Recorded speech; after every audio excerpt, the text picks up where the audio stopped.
Assalamualaikum warahmatullahi wabarakatuh. Hai anak-anak, apa kabar semuanya? Nah, kembali lagi di mata pelajaran prakarya kelas 9 semester genap. Pada hari ini, kita akan belajar tentang makanan dari bahan pangan setengah jadi. Sudah siap belajar semuanya? Oke, let's move on to video.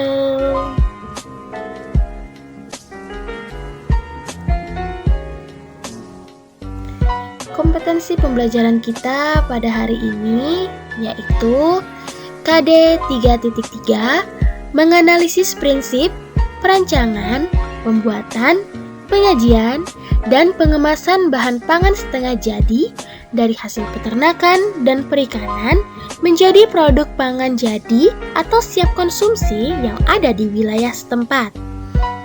Kemudian 4.3 membuat bahan pangan setengah jadi dari hasil peternakan dan perikanan menjadi produk pangan jadi atau siap konsumsi, serta menyajikan atau melakukan pengemasan.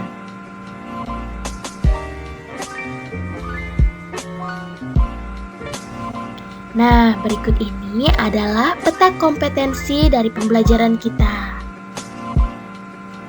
Silakan disimak ya anak-anak.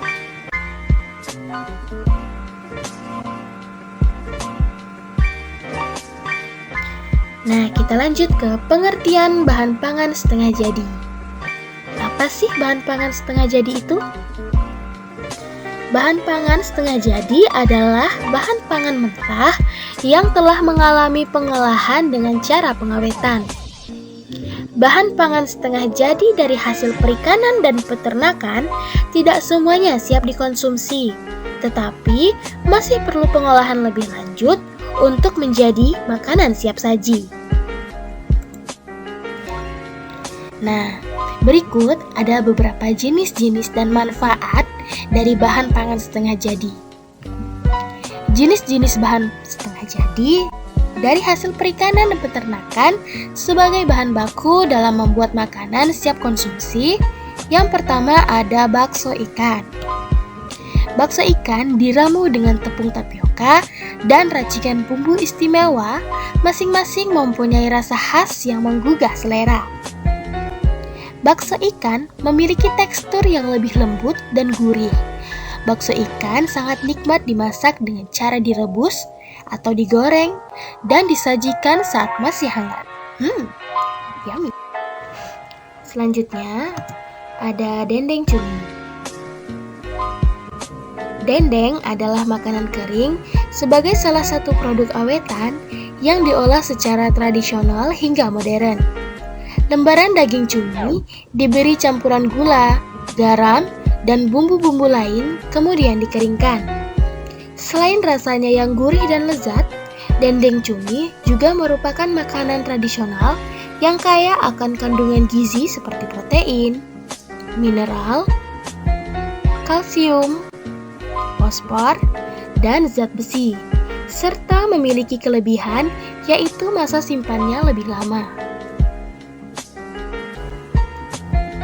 Yang selanjutnya ada terasi udang.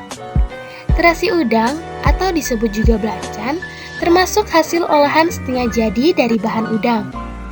Jenis udang yang biasa digunakan untuk membuat terasi adalah udang rebon atau udang yang berukuran sangat kecil. Biasanya, terasi digunakan untuk membuat sambal, kerupuk terasi, atau sebagai bahan atau bumbu penyedap masakan dalam beberapa resep masakan di Indonesia. Selanjutnya ada tepung rumput laut. Salah satu cara pengolahan atau pengawetan rumput laut yaitu dengan mengolahnya menjadi tepung. Tepung karagenan rumput laut ini sangat besar peranannya, terutama sebagai stabilisator atau pengatur keseimbangan, thickener atau bahan pengental, gelling agent atau pembentuk gel, pengemulsi, dan lain-lain. Nah, bahan pangan setengah jadi selanjutnya yaitu telur asin. Saya rasa sudah tidak asing lagi dengan yang namanya telur asin ya. Telur asin adalah masakan yang berbahan dasar telur dengan cara diawetkan melalui cara diasinkan atau diberikan garam berlebih untuk menonaktifkan enzim perombak.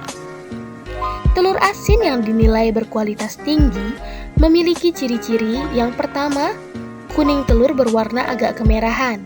Yang kedua, kering atau jika digigit tidak mengeluarkan cairan. Yang ketiga, tidak menimbulkan bau amis. Yang keempat, rasa asin tidak menyengat. Yang kelima, teksturnya berminyak. Yang selanjutnya ada dendeng daging. Nah, dendeng adalah daging yang dipotong tipis menjadi serpihan yang lemaknya dipangkas. Kemudian dibumbui dengan saus asam, asin, atau manis, dikeringkan dengan api kecil atau diasinkan dan dijemur. Hasilnya adalah daging yang asin dan setengah manis dan tidak perlu disimpan di lemari es. Bumbu yang digunakan dalam pembuatan dendeng adalah garam dapur, gula merah, dan rempah-rempah.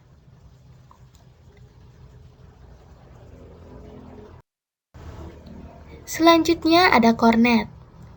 Kornet daging berbentuk gilingan daging halus yang berbumbu. Produk ini tersedia dalam kemasan kaleng atau saset.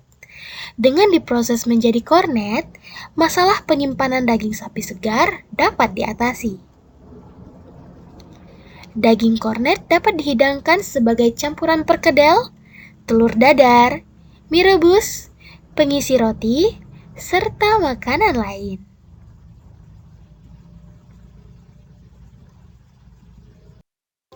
Nah, bahan pangan setengah jadi yang terakhir yaitu keju.